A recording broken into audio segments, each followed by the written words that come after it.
continue reading Bhagavad Gita. Do you see the screen? Yes. Okay, perfect. So today we're going to read the introduction, and let's begin with the prayers. I will be reading the first line. You're going to repeat after me. Okay? So we'll go through the prayers together. Om Jnana Timirandasya. Om Jnana Timirandasya. Jananjana Shalakaya. Jananjana Shalakaya. Chakshurunmilitam Yena. Chakshur Unmilitam Yena. Tasmai Shri Gurave Namaha. Tasmai Shri Gurave Namaha. Shri Chaitanya Manobishtam. Shri Chaitanya Manobishtam. Thapitam Yena Bhutale. Stapitam Yena Bhutale. Swayam Rupa Kadamahyam. Swayam Rupa Kadamayam. Dadati Svapadantikam. Dadati Svapadantikam.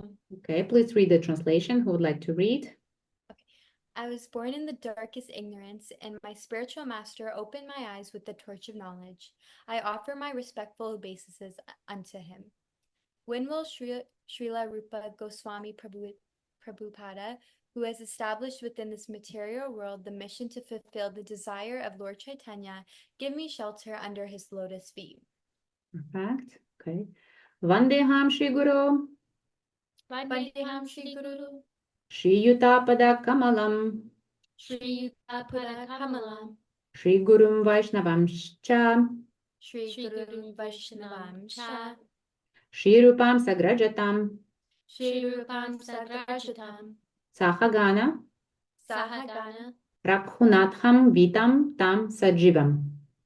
Rahunatham Vitam Tasajivam.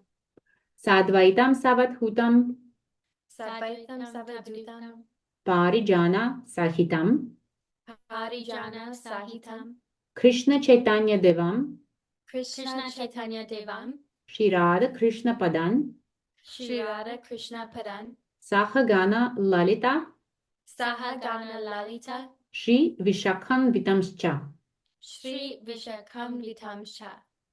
Would like to read the translation? I offer my respectful obeisances onto the lotus feet of my spiritual master and onto the feet of all Vaishnavas. I offer my respectful obeisances onto the lotus feet of Srila Rupa Goswami,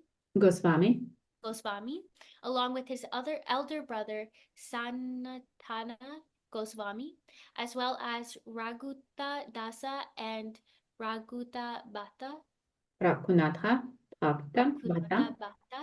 Gopala Bhatta, and Srila Jiva Goswami.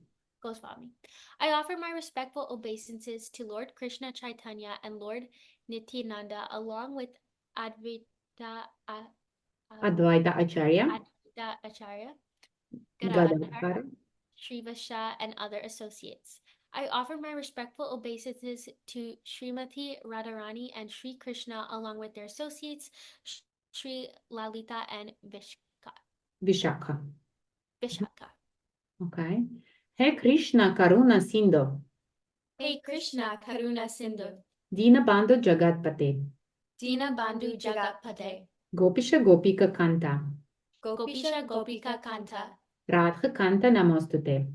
Radha Kanta Namostute. Translation. O my dear Krishna, you are the friend of the distressed and the source of creation. You are the masters of the gopis and the lover of Radharani. I offer my respectful obeisances unto you. Tapta Kanchana Gaurangi. Tapta Kanchana Gaurangi. Radhe Vrindavaneshwari. Radhe Vrindavaneshwari. Vrishabhanu Sute Devi. Vrishabhani Sutta Devi. Pranamami Hari Priya. Pranamami Hari Priya. Translation.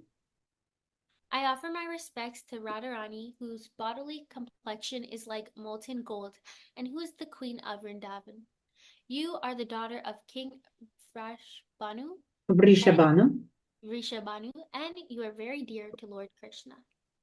Vanchakalpatarubhyascha. Vanchakalpatarubhyascha. Kripa Sindhubhya evacha. Kripa Sindhubhya evacha. Patitanam Pavanebhyo. Patitanam Pavanebhyo. Vaishnavebhyo Namo Namaha. Vaishnavebhyo Namo Namaha. Translation. I offer my respectful obeisances unto all the Vaishnava devotees of the Lord. They can fulfill the desires of everyone, just like desire trees, and they are full of compassion for the fallen souls. Hey Krishna, Shri Krishna Chaitanya Prabhu Nityananda, Shri Krishna Chaitanya Prabhu Nityananda, Shri Advaita Gadadhara Srivasi di Gaura Bhakta Vrinda. Sri Advaita Gadadhara Srivasi Gaura Bhakta Vrinda. Translation. I offer my obeisances to Sri Krishna Chaitanya, Prabhu Nityananda, Sri Advaita Gadadhar, Srivasari, and all others in the line of devotion. And let's repeat together Maha Mantra. Hare Krishna, Hare Krishna, Krishna Krishna, Hare Hare, Hare Rama, Hare Rama, Rama Rama, Hare Hare. What is the meaning of the Maha Mantra? Do you remember the translation? So what is Hare? Hare is the divine potency of Shrimati Radharani. Okay. And Krishna is the all attractive. Okay. And then again, Hare Krishna, Hare Krishna. So we refer to Shrimati Radharani and Krishna himself. And then Hare Rama, and Rama is the light, right? Is the you probably know Lord Ram, the incarnation of Lord Vishnu. So Rama and Bala means Balarama. You know that the brother of Krishna is Balarama. He looks the same, right? In his, like, you cannot see the difference except for the complexion, the color. Krishna has different color. So Rama means the light, the knowledge, and the power that we get through the spiritual energy when we revive our spiritual identity. Okay. All right. So let's begin reading. I will start. Bhagavad Gita is also known as Gita Upanishad. It is the essence of Vedic knowledge and one of the most important Upanishads in Vedic literature. Of course, there are many commentaries in English on the Bhagavad Gita, and one may question the necessity for another one. The present edition can be explained in the following way. Recently, an American lady asked me to recommend an English translation of Bhagavad Gita. Of course, in America, there are so many editions of Bhagavad Gita available in English. But as far as I've seen, not only in America, but also in India, none of them can be strictly said to be authoritative because in almost every one of them, the commentator has expressed his own opinions without touching the spirit of Bhagavad Gita as it is. In other words, any other commentaries on Bhagavad Gita other than Srila Prabhupada or spiritual teacher who is in a parampara, and parampara starts with Krishna, right, and ends with Srila Prabhupada. So it has to come from the spiritual teacher who is in a parampara, because that spiritual teacher will deliver the knowledge of Bhagavad Gita, the message of the Lord as it is, without any alterations. Any other versions of Bhagavad Gita are not considered as they are, because as it is said here, every commentator has expressed their own opinion without touching the spirit of Bhagavad Gita. Okay, let's continue. Who would like to read? The spirit of Bhagavad Gita is mentioned in Bhagavad Gita itself. It is just like this. If we want to take a particular medicine, then we have to follow the directions written on the label. We cannot take the medicine according to our own whim or the direction of a friend. It must be taken according to the directions on the label or the directions given by a physician. Similarly, Bhagavad Gita should be taken or accepted as it is directed by the speaker himself. The speaker of Bhagavad Gita is Lord Sri Krishna. He is mentioned on every page of Bhagavad Gita as the Supreme Personality of Godhead, Bhagavan. Of course, the word Bhagavan sometimes refers to any powerful person or any powerful demigod. And certainly here, Bhagavan designates Lord Sri Krishna as a great personality. But at the same time, we should note that Lord Sri Krishna is the Supreme Personality of Godhead, as is confirmed by all great acharyas, spiritual masters, like Shankaracharya, Shankaracharya, Ramanujarya, Ramunajacharya, Mhm. Madhvacharya, Nimbarkaswamy, Sri Chaitanya Prabhu, and many other authorities of Vedic knowledge in India. The Lord himself also establishes himself as the Supreme Personality of Godhead in the Bhagavad Gita, and he is accepted as such in the Brahma Samhita. Samhita and all the Puranas, Mhm. especially the Srimad Bhagavatam, known as the Bhagavata Purana, Krishna to Bhagavan Swambam. Mhm. Therefore, we should take the Bhagavad Gita as it is directed by the personality of Godhead himself. In the 4th chapter of the Gita, the Lord says. Yeah, so let's summarize on this. So we need to take Bhagavad Gita as it is presented by the Lord himself. So the author of Bhagavad Gita is Lord himself, and Bhagavad Gita is compared to the medicine, right? So we need to take the medicine in accordance with the direction of the doctor. In other words, the doctor here is the Lord, and he gives us that medicine so that we can take it as it is. And we need to remember that. Okay, so who would like to read? Okay, you next, right? Imam Vivaswati Yogam Proktavan Aham Avyaham Vivaswan Mane Praha Manor Ixlakave Bravi Imam Parampara Pramtam Imam Raja Sayavidu Sakalana Mahata Kaleneha Mahata. Mahada Yogo Nasta Prantapa Sa Avyam Maya Tadaya Sa evayam maya tedya. Tedya Yoga Prokta Pratana Bhakto Si Me Satkasati Cheti. Cheti Rahasyam He Atad Uttama. Okay, Jai. Excellent. Okay, translation.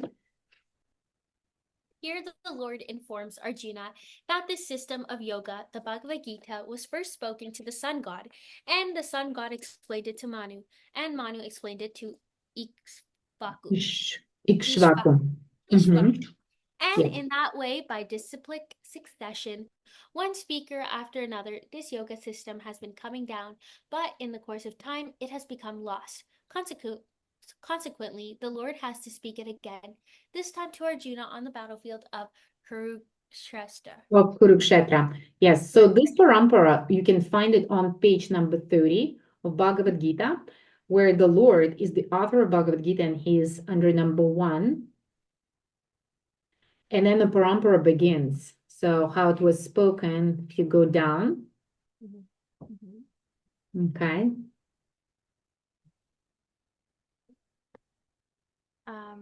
So it doesn't, we don't see here Sangat, right? But we see here Brahma and then Manu, because the Brahma is the creator of all of the creatures, okay, the material, the universe, and etc. And then we see already the teachers, Vyasa, Madhva, Padmanabha, and etc. And you can see Srila Prabhupada is under the number 32. So he's in the parampara, in the book. All right. Okay. So Bhagavad Gita need to be spoken like it was spoken again 5,000 years ago. Why do you think the disciplic succession was broken? Because that's such a long time. So there's people who might have put their comment into it while doing disciplic succession. Yes. So basically, with age, right? Because we go through the cycles of the universal cycles, and with time, there are like the modes of material nature, for example, such as mode of passion and ignorance, they start prevailing. Okay, and with that, the information becomes altered, distorted a little bit, and therefore, once it becomes not as it is, it breaks the flow. So here it is said that the disciplic succession, like lots of people were speaking Bhagavad Gita in different ways, and therefore it needs to be spoken again as it is to restore the knowledge. Okay. All right, let's read further. He tells Arjuna that he is relating the supreme secret to him because Arjuna is his devotee and his friend. So let's discuss this. The Lord is revealing his supreme secret to Arjuna because Arjuna is his devotee and his friend. What kind of qualities of a devotee and a friend would allow to someone such as the Lord himself to allow, like to reveal such a intimate secret, I would say? What kind of qualities should be there? Trust. Trust, yes. So if he's a friend, there should be trust. What else? Like love.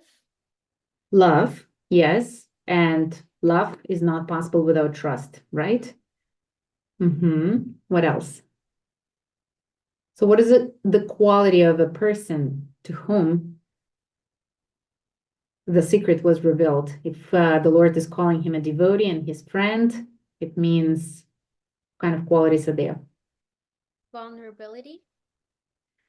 Elaborate on this, please. What do you mean by that? It's like he's sharing a secret. So that's like. You mean like he's sharing the secret because Arjuna can keep it, or? Like, I think it takes like a brave person to like share a secret. Yeah, you're speaking about the Lord, right? But what kind of qualities of Arjuna? Yeah, because the Lord is calling him his devotee and a friend, which means that the Lord is opening up himself only to his devotees and friends. So what kind of qualities would allow us to get into that secret? That's my question. What should we have as an example? Because Arjuna is an example for us, right? Yeah. So a friend is who? Who is Someone trustworthy? loyal. What is loyal? Yes, trustworthy, loyal. What else? Dependent. Dependent. Yeah. Well-wisher. Yeah. A friend will never envy. Yeah. Yes. So he was a well-wisher and a devotee. Who is a devotee? How would you describe a devotee? Someone who's dedicated. He's dedicated. Yes. And he is in the mode of service.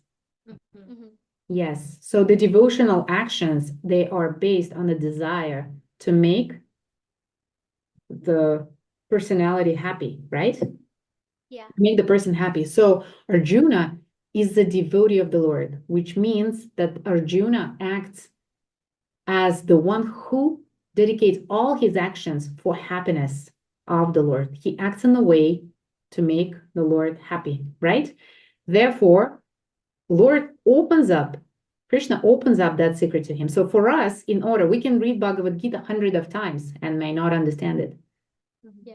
Okay, but if we are in that mode, I would like to make you happy. Like Krishna is happy himself. He doesn't need us to act for him. We need it for ourselves because we want to be happy, right? Yeah. So therefore, Krishna is saying here that it is said here that Krishna is revealing the secret to Arjuna because Arjuna is his devotee and his friend, and that gives us an example. What is our goal? Okay, let's continue. Okay. The purport of this is that Bhagavad Gita is a treatise which is especially meant for the devotee of the Lord. There are three classes of transcendentalists, namely the Jnani, the Jnani, the Yogi, and the Bhakta, or the impersonalist, the mediator, and the devotee. Here, the Lord clearly tells Arjuna that he is making him the first receiver of a new parampara, disciplic succession, because the old succession was broken. It was the Lord's wish, therefore, to establish another parampara in the same line of thought that was coming down from the sun god to others, and it was his wish that his teaching to be distributed anew by Arjuna. He wanted Arjuna to become the authority in understanding the Bhagavad Gita, so we see that Bhagavad Gita is instructed to Arjuna, especially because Arjuna was a devotee of the Lord, a direct student of Krishna, and his intimate friend. Therefore, Bhagavad Gita is best understood by a person who has qualities similar to Arjuna's. That is to say, he must be a devotee in a direct relationship with the Lord. As soon as one becomes a devotee of the Lord, he also has a direct relationship with the Lord. That is a very elaborate subject matter, but briefly, it can be stated that a devotee is in a relationship with the Supreme Personality of Godhead in one of 5 different ways. Yes, so this is a very important sentence. As soon as one becomes a devotee of the Lord, he also has a direct relationship with the Lord. Okay, so in other words, again, let's remind ourselves, how do you understand that meaning of being a devotee of the Lord? Service. What does it mean for us to be a devotee of the Lord?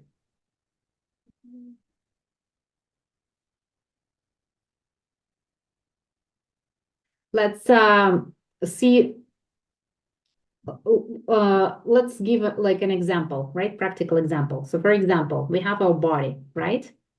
And if you want to grab something, the hand just moves and takes something like this, for example, just takes something, right? I'm holding Bhagavad Gita. So it doesn't say, oh, I don't have time now. You're asking me to take Bhagavad Gita. I'm sorry, I'm busy.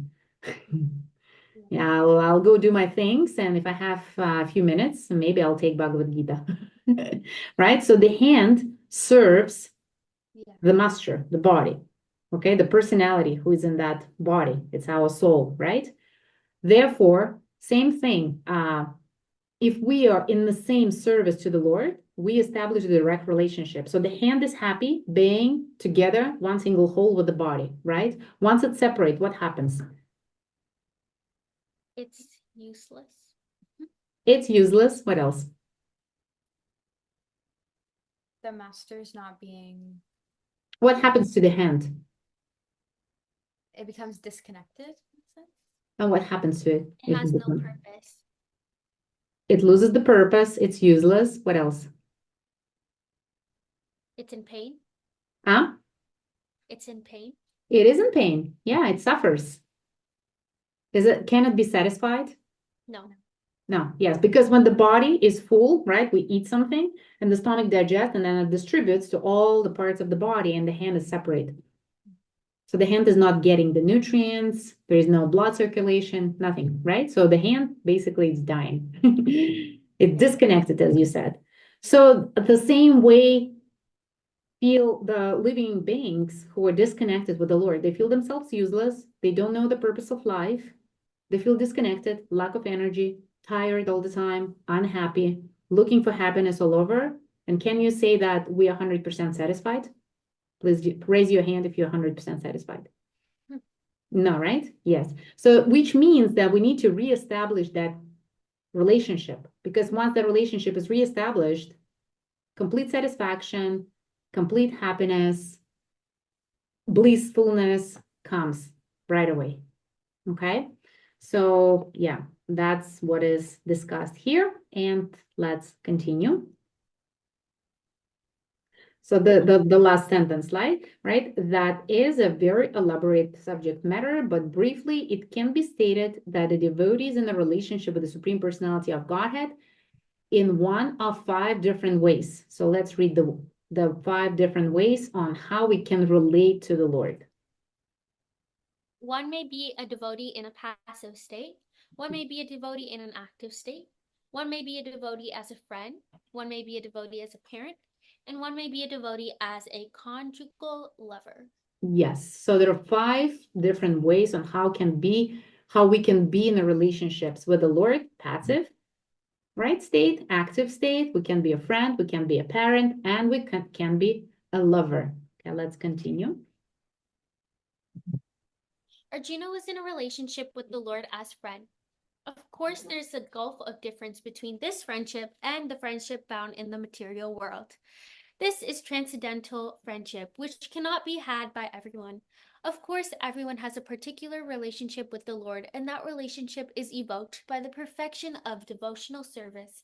But in the present status of our life, not only have we forgotten the Supreme Lord, but we have forgotten our eternal relationship with the Lord. Every living being out of the many, many billions and trillions of living beings has a particular relationship with the Lord eternally. This is called Swarupa. By the process of devotional service, one can revive the Swarupa, and the stage is called Swarupa Siddhi, perfection of one's constitutional position. So Arjuna was a devotee, and he was in touch with the Supreme Lord in friendship. Yes, so several points were made here. The relationships with the Lord are different from the relationships in the material world. Like if you're a friend with the Lord, it will be different friendship. It's not that kind of friendship. What kind of difference do you see? So the spiritual relationship with the Lord, the friendship, right? It's based on the devotional service. How do you understand that?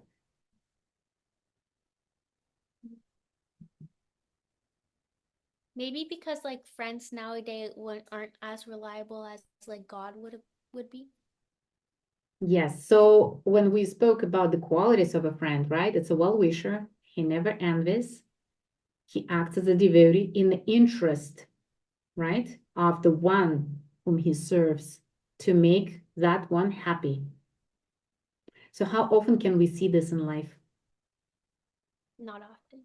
Not often. We wouldn't have any divorces if that would be the case, right? Yeah.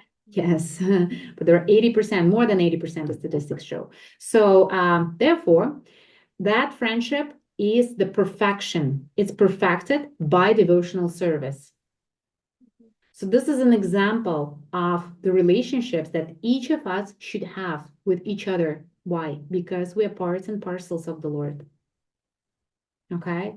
And as it said here, all of us have eternal relationships with the Lord, which is called Svarupa, meaning that each of us have a history. Okay? You can be a friend or you can be someone else in the spiritual world. And that form that we have, our spiritual form, it never changes. It's eternal. So we're eternally someone in a spiritual world. Okay? And once we restore that svarupa, that relationship, that will be the perfection of our position. How do you understand that? The perfection of our position. Let's imagine the situation, for example, you're a daughter of your father, right? Mm-hmm. And that's your position in the family. And the perfection of that position that you act as a daughter of your father, right? Now imagine you're acting as someone else. What will happen with the relationship? It won't make sense. Yeah, there will be disturbances, right? Problems. Okay.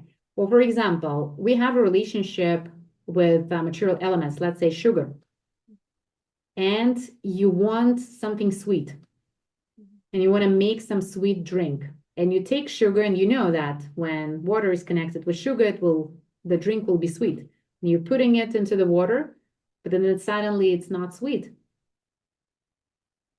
because sugar is not playing its role. You know what I mean? So what's going to happen between you and the sugar? Your relationship changes. It changes, yes. So can you trust sugar? Is it your well-wisher? Did it serve your needs? You know what I mean, right? It's very, very simple example, but by devotional service, we actually restore our perfect constitutional position. We become as we are, who we are.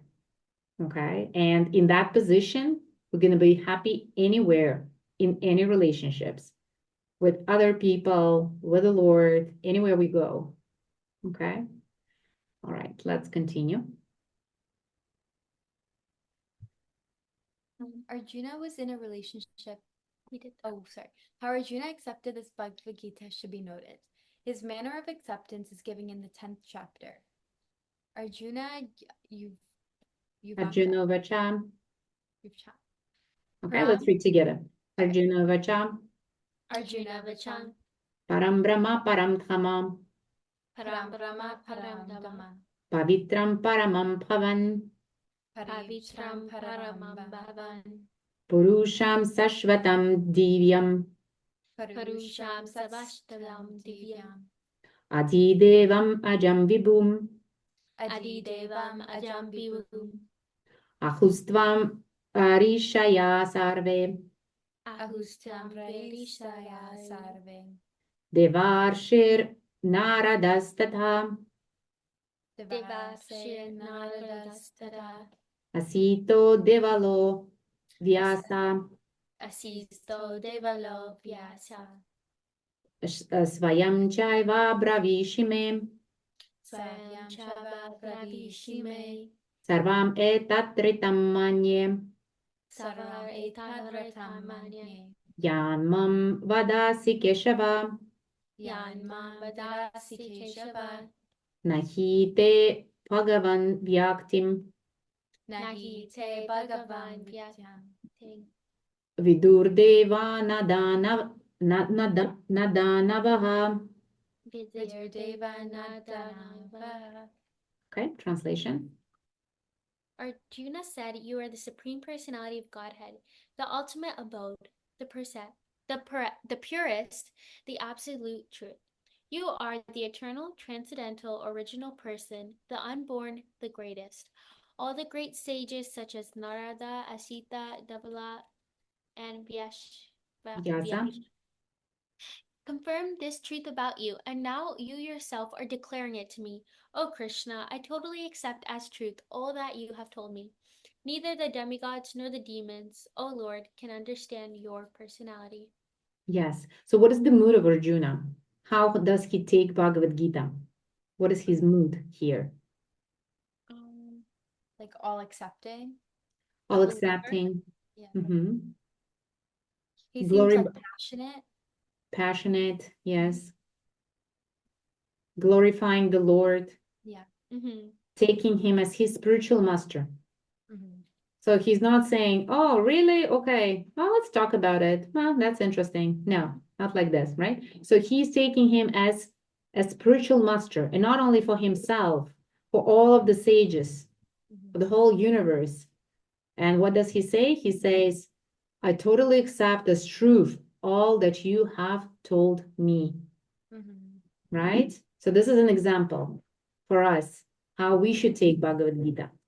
Yeah. It's a complete truth, right? So neither the demigods nor demons or Lord can understand your personality, and we will know why. Like when we read Bhagavad Gita, Krishna will tell himself why these personalities can never understand the Lord as he is. Okay. Okay, let's continue. Do you have a time line for today? I have to join a math tutor soon. Okay, if we finish in 15 minutes, is it okay? Yeah, that's okay. Okay, perfect. Okay, let's continue. After hearing Bhagavad Gita from the Supreme Personality of Godhead, Arjuna accepted Krishna as Brahma, the Supreme Brahman. Every living being is Brahman, but the Supreme Living Being, or the Supreme Personality of Godhead, is the Supreme Brahman. Paramdhamma means that he is the supreme rest or abode of everything. Pavitram means that he is pure, untainted by material contamination. Purusam means that he is the supreme enjoyer. Sasvatam, eternal. Divyam, transcendental. Adidevam, the original supreme personality of Godhead. Ajam, the unborn, and Vibhum, the greatest. Perfect. So here we get some understanding that every living entity is Brahman, and there is a supreme personality who's the supreme Brahman. So, and that supreme Brahman, who's the Lord himself, he's pure, he's supreme enjoyer. What does it mean that he's supreme enjoyer? If he's the supreme enjoyer, Like maybe like the happiest, or like say again, I didn't hear. the happiest. Supreme enjoyer is the one who enjoys all of the results. Okay, all of the results, everything is to be enjoyed by him. So he has the supremacy. Who has the right, okay, to enjoy? The Lord, okay? And then taking this into consideration, he is the Purusham, means he is the supreme enjoyer. Why are we in the material world? Because we want to enjoy separately from him. So this is a violation of the universal law. Who is the enjoyer? The Lord is the enjoyer. Okay, and we are his parts and parcels. If we are separate from him, can we enjoy? No. If a hand separate from the body, can it be fulfilled, happy, full of strength? Can it enjoy? No. Yes. So therefore, we cannot enjoy separately. But the material world was specifically created for those living entities who can enjoy separately because we want it so. And therefore, we got the body. And in chapter 2 of Bhagavad Gita, it is said that the soul is sitting in the heart and controls the whole body. So we want to be those lords who control things, the body and what the body has and the relationships and everything, right? That relates to the body. But that's actually what makes us unhappy. And that actually what creates a lot of problems, physical and psychological, anxieties, fears. Okay, people grieve when they lose something, although initially it doesn't belong to him because the supreme enjoyer is the Lord.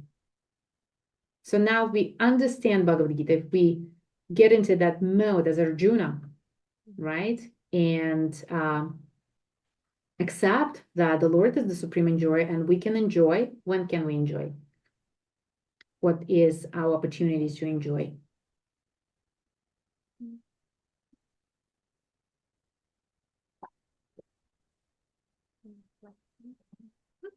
Life. Huh? What should we do to enjoy?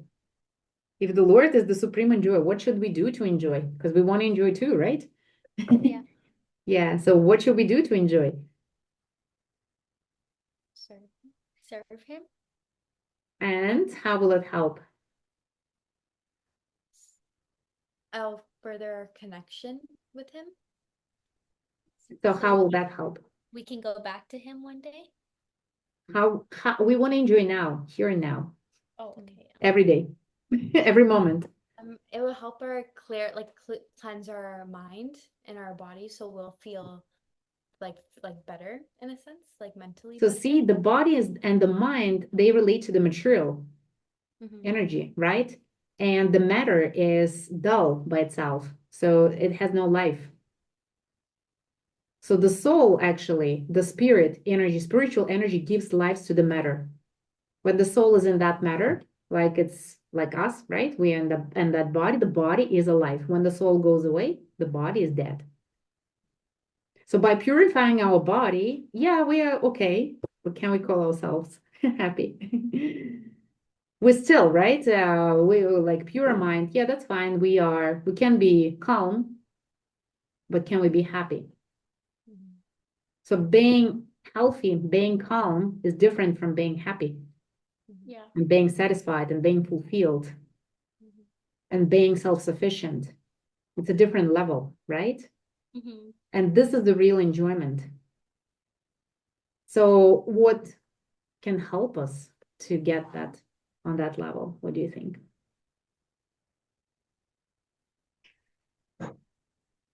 Anything that comes to your mind? Reading Bhagavad Gita. So yes, basically restoring our position as spirit souls. So through the devotional, so by making the Lord happy, we become automatically happy. Same way as we put the water to the roots, the whole tree benefits from that, right? So when we make by our actions, by our thinking, feeling, willing, the Lord happy, we become automatically happy because we are his parts and parcels. Okay?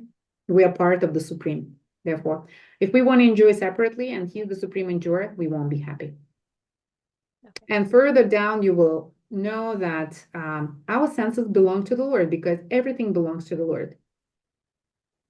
And as living entities, we're trying to become happy through our senses, ears, tongue, skin, right? We taste different things, we look at different things, we hear different things.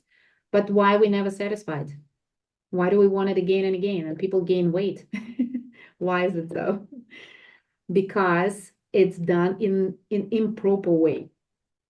Okay, and by studying Bhagavad Gita, the Lord will teach by explaining it to Arjuna. We will learn actually how to act, how to live in a way to make the Lord happy so that we are happy, so that our senses are eternally happy, no matter what, whether we have the sunshine or we don't have, whether it's cold or it's very hot, whether you have a friend or you don't have a friend, can be completely happy. And that's the purpose of Bhagavad Gita, to take us to that level. And it's possible only when we restore our constitutional position as spirit souls. Spirit souls are the ones who serve the Lord. Okay? Spirit souls are not the ones who want to do things for themselves and find some time or just forget about the Lord. Okay? So when we are in that mode, the Lord is happy, then we will be happy. To the extent that we serve, to that extent, we become happy. Okay, and we can do it on a daily basis, and we will be discussing it throughout Bhagavad Gita. How can we do it practically? Okay, let's continue. Now, when many think that because Krishna was the friend of Arjuna, Arjuna was telling him all this by way of flattery. But Arjuna, just to drive out this kind of doubt from the minds of the readers of Bhagavad Gita, substantiates these praises in the next verse when he says that Krishna is accepted as the Supreme Personality of Godhead, not only by himself, but by authorities like Narada, Asista, Divala, and Vyasadeva. Vyasadeva. These are great personalities who distribute the Vedic knowledge, and it is accepted by all acharyas. Therefore, Arjuna tells Krishna that he accepts whatever he says to be completely perfect. Sarvam etad ritam manye. I accept everything you say to be true. Arjuna also says that the personality of the Lord is very difficult to understand, and that he cannot be known even by the great demigods. This means that the Lord cannot even be known by personalities greater than human beings. So how can a human being understand Lord Shri Krishna without becoming his devotee? Yes, exactly. How can the Lord be understood, right? Without by someone who's not his devotee. It is impossible. This is the answer. Okay, let's continue. Therefore, Bhagavad Gita should be taken up in a spirit of devotion. One should not think that he is equal to Krishna, nor should he think that Krishna is an ordinary personality or even a very great personality. Lord Sri Krishna is the Supreme Personality of Godhead.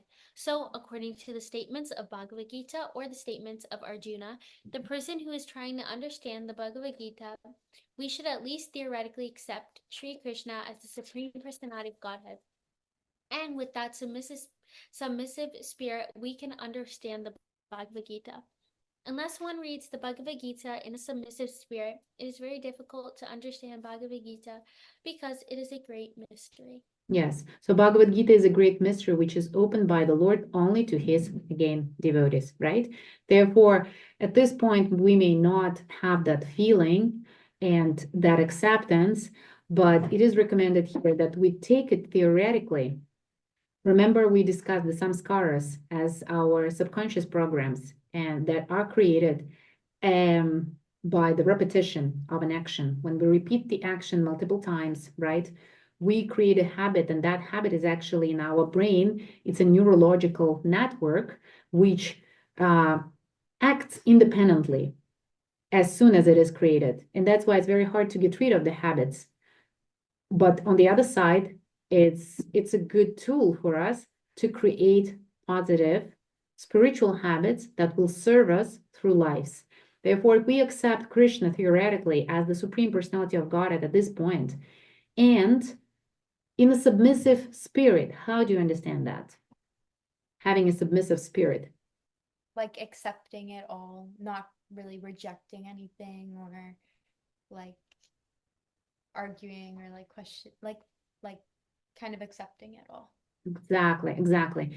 And there is a difference between, clarifying. If you want to clarify something, it doesn't mean that you're arguing.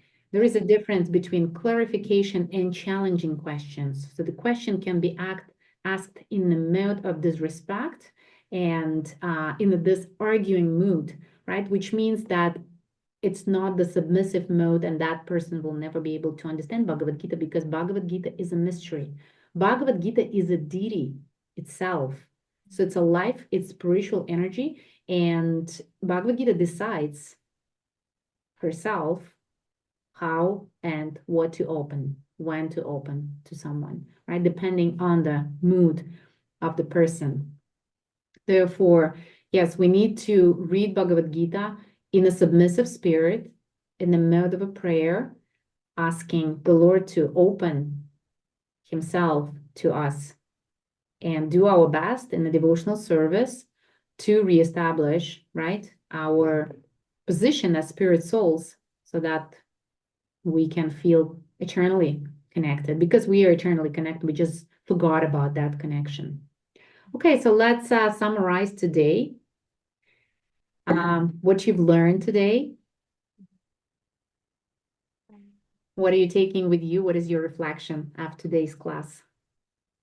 I think one thing I took away is that it's important to have a connection with the Lord, and they described it for Arjuna as being a devotee and a friend. So having similar qualities that you would want your friend to have, or you to have with your friend. Yes, that's very important. So those qualities will allow us to understand the Lord as he is and to reestablish that relationship with the Lord. Okay, wonderful. Anything else? I learned that you have to be a devotee to fully understand the Bhagavad Gita. Have to be a devotee. Yes, perfect. And what does it mean for us to be a devotee? Devotional service. What does it mean, devotional service? It means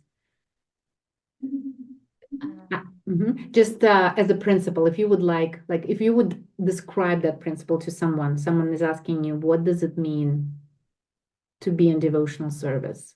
It means, I think to do everything you do for Krishna. So in a sense, even if it doesn't have, even if it's not directly related to Krishna, even if it's not directly chanting or serving, you could be oh, you're working for Krishna, or you're cooking for Krishna. Yeah. So this is a very important point. Can you please open it up a little bit? How to work for Krishna? How can you do that? I think you taught us a word about it that was doing everything you love for Krishna. So how do you do that? How can you do that for Krishna? For example, you are exercising, right? You're doing some sports. How can you do it for Krishna? You're maintaining the healthy body that Krishna gave you, so that you can use it to chant for Krishna and pray for Krishna. Exactly. Yes. So basically, in order to dedicate anything to Krishna, you need to connect that action with the Lord. You need to understand that that sport also comes from him. All of the games also come from him. Without him, that wouldn't exist, right? Or any materials that we use as a cloth, as something else, it also comes from him, because he says in Bhagavad Gita that all these five material elements, they represent my material nature. Therefore, everything, right? Our body, everything we do. So in order to dedicate, that dedication actually happens when we connect things with him. And that can be done through the gratitude, for example. Thank you, dear Lord, for giving me that opportunity to exercise today, right? And I will make sure that I feel okay so that I can chant and do this and do that for your pleasure. Okay, so I will take care of what you give me in a proper way so that I can make you happy. Yeah. And you mentioned you said something, another important thing, when you said that we can serve the Lord directly, right? By chanting Maha Mantra, by reading Bhagavad Gita, by giving Bhagavad Gita as a present to our friends, right? By cooking food and offering it to the Lord and then giving it to people, and etc. So these are the direct ways by going to the temple, serving at the temple, or glorifying the deities, meditating on them, right? But there are also indirect ways, because we have so many things to do, and every our action can be spiritualized, which will make the Lord happy and will be a purification of our life. Okay, wonderful. So we finished for today, and